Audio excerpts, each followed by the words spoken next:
Good morning and welcome back to day 164 of our 365 days going through the Bible. At the moment we're in the book of Job and we're looking at the way that his friends don't quite manage to console him. At the moment we're looking at Job chapter 8 verses 1 to 7 and verses 20 to 22. Bildad blames Job's children and again asks Job to repent. Bildad is speaking. I've had enough of your wind.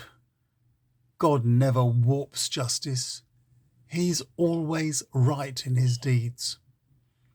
It must have been your children who sinned against God, which is why they got what they deserved. What you have to do is turn about and plead with the Almighty. If you are pure and honest, God will come to your aid and he'll restore your household as a reward. All that you've lost will seem like nothing in comparison with what God will give you back. You see, God will never abandon the faithful, but he does refuse to help the evil ones. I assure you, he will give you cause to laugh and shout again. He will bring disgrace on those who hate you, and the houses of the wicked will be gone. Casting about for another scapegoat to blame for Job's misfortunes, here we have friend number 2, Bildad, who says it must have been Job's children. He is still sticking to the popular theory that every misfortune is a punishment from God. Wasn't he listening to Job's answer to Eliphaz?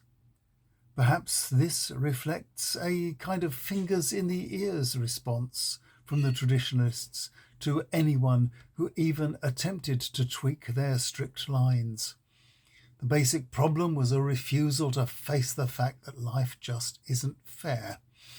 Ancient laws had recognized this and protected those who had fallen on hard times. They had a guarantee in Moses of part of the harvest, a share of the charity of the well-off, and a call on close relatives for shelter and upkeep.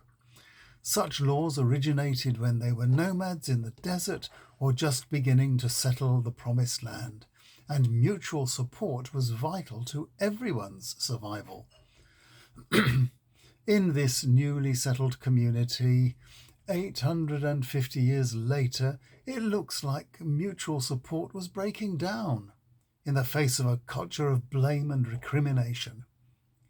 If Job was not personally to blame for the state he was in, someone else must have been, they thought. Who else had been the target of God's anger? His children, who had all perished, and who were now beyond any capability of defending themselves.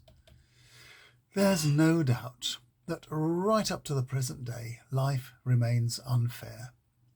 Christians 4 centuries after Job was written were clear about that, but refused to join in the blame game. Before the end of the 1st century, John the Evangelist in John chapter 9 verses 1 to 5 wrote a brief dialogue between Jesus and his disciples about this very subject. When Jesus saw a man who had been blind from birth, who was clearly not to blame for his own misfortune, the disciples asked him, "Rabbi, whose sin was it that caused him to be born blind? If it wasn't him, was it his parents?" Jesus' answer was startling in its departure from blaming the usual suspects.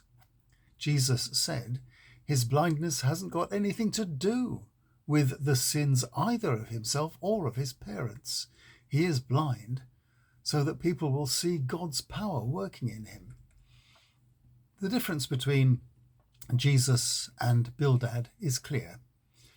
Bildad does talk about God's will and God's grace, but it is conditional. It is conditional on perfect behavior on the part of the recipient. Jesus categorically excludes this condition. It's nothing to do with anyone's sin. What it is to do with is God's freely given favour to saint and sinner alike.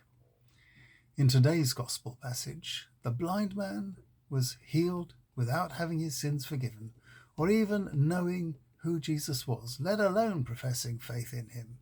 The healing was a free gift, demonstrating God's power with no strings attached.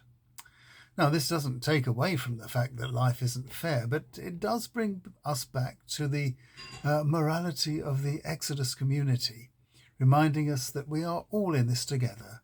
Cooperation is vital, and support for those who are sick, aged, or have fallen on hard times is a legitimate call on the resources of those who have enough and to spare. As we shall see tomorrow, Job's reply prompts a deep contemplation about the relationship humans can have with God. I'll see you tomorrow.